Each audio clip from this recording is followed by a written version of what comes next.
Hello friends, नमस्कार। आप सभी का स्वागत है मेरे चैनल पर। और आज मैं आपको एक बहुत ही इंटरेस्टिंग चैप्टर पर कुछ बताने जा रही हूँ और ये आपको लीगल फाइलिंग में बहुत हेल्प करेगा। तो आज का वीडियो जो है वो है एमसीआरसी पर, it means miscellaneous criminal cases. आज का जो पूरा वीडियो होगा वो एमसीआरसी और उसके नेचर्स पे होगा। टाइप ऑफ एमसीआरसी जो नेचर्स होते हैं उसमें किस किस सेक्शंस के यहाँ में केस को इंटर किया जाता है और फाइलिंग होती है। मैं आपको पूरा फुल जो डिटेल होगा वो छोटे से एक वीडियो के माध्यम से बताऊंगी। So let's start. एमसीआरसी जो है वैसे तो 4-5 प्रकार की होती है और MP high court rule book के चैप्टर 2 रूल 21 में इसकी फुल डेफिनेशन बताई गई है। फ्रेंड्स, एमसीआरसी जो होती है वो बेसिकली जो लोग होते हैं मोस्टली उसको 438 और 439 मतलब बेल में अधिकतर एमसीआरसी आती है अदर देन 482। एक्चुअली कुछ केसेस ऐसे भी होते हैं जिसमें जो एडवोकेट्स होते हैं वो 482 में भी क्रिमिनल केसेस में एमसीआरसी को लेके आते हैं। तो बेसिकली 4 से 5 प्रकार की एमसीआरसी होती है और सब रूल 1 रूल 21 चैप्टर 2 में जो पहले एमसीआरसी पहले फाइल होती थी, एक वन एप्लीकेशंस होती थी जो कि अंडर सेक्शन 380, 378, 3 और 4 सीआरपीसी में होती थी, जिसको डिलीट कर दिया गया है और अब इसकी आईए बनने लगी है। रिलेटेड जो भी आपका बेल है या F482 है उसमें आप आईए के थ्रू इस एप्लीकेशंस को ला सकते हैं। तो इसके लिए आपको अलग से एमसीआरसी फाइल नहीं करनी है 378, 3 और 4 की। तो इसको तो डिलीट कर दिया गया है रूल बुक से। अब आते हैं नेक्स्ट।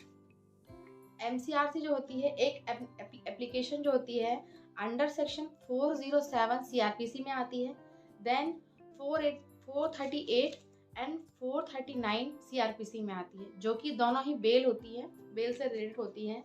और जो फोर्थ पॉइंट आता है उसमें आता है application related to cancellation of bail. It means under section 439 2 में सीआरपीसी में आप आते हो, यदि कोई बेल आप के नॉलेज क्यों ना, मोस्टली इसमें ऑब्जेक्टर्स आते हैं जिनको पता नहीं होता है और बिना उनके ऑब्जेक्शन लिए एनओसी दिए बेल अलाउ अगर हो जाती है तो फिर वो 439 2 में आते हैं और कैंसिलेशन ऑफ बेल की आईए लगाते हैं, मतलब एमसीआरसी फाइल करते हैं।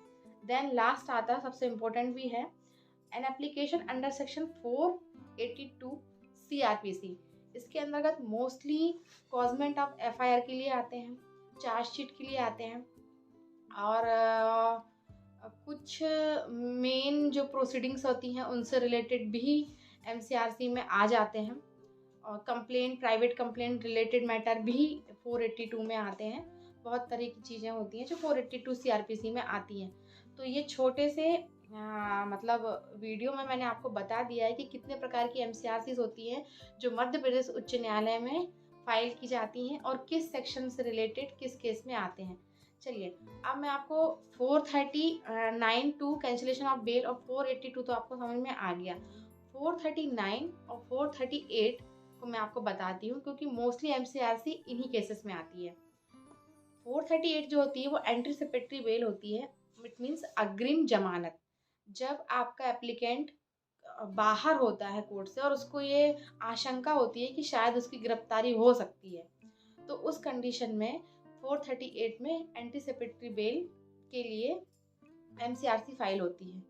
और दूसरी जो बेल होती है 439 वो होती है जब आपका एप्लीकेंट जेल के अंदर होता है, तो उस कंडीशन में जो हमारी जो बेल होती है निचली अदालत खारिज कर देती है और ट्रायल कोर्ट जो हमें बेल नहीं देती है, जो रजिस्टर मजिस्ट्रेट है रिलेटेड जो भी आपका सब ऑर्डिनेट कोड है, वहाँ यदि हमें बेल नहीं मिलती तो फिर हम हाई कोर्ट के अंदर आते हैं 439 के अंदर जो रेगुलर बेल होती है उसके लिए। तो फ्रेंड्स, आई होप आपको एमसीआरसी से रिलेटेड सारे डाउट्स क्लियर हो गए होंगे कि किस नेचर एमसीआरसी के किस सेक्शंस के अकॉर्डिंग सीआरपीसी में हमको आना है। So friends, thank you for watching me and please subscribe, share, like, comment my channel because I really need your support and if you support me I will appreciate myself and I will definitely do better in this field. So please friend, please once again I request you, please share, subscribe. Thank you.